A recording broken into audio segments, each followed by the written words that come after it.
حضور اقدس صلی اللہ علیہ وسلم منع کرتے تھے لوگوں کو کہ پیٹ نہیں نکلنا چاہیے۔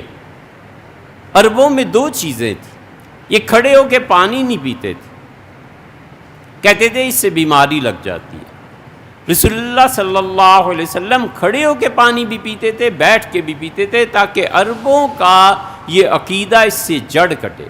اور نبی کریم صلی اللہ علیہ وسلم دوسری چیز، عرب جتنے تھے یہ ٹیک لگا کے کھانا کھاتے تھے۔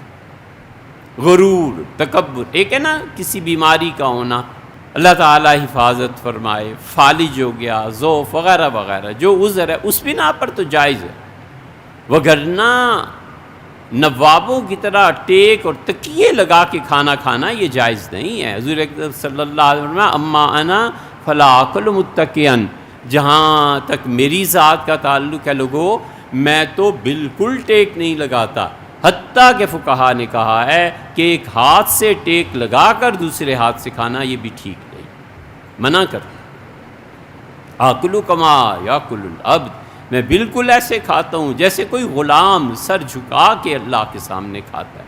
فرمایا مانا میں ایسے نہیں کھاتا۔ عربوں کی اس کی وجہ سے پیٹ بھر جاتے، رسول اللہ صلی اللہ علیہ وسلم منع کیا کہ پیٹ نہیں بڑھنے چاہیے۔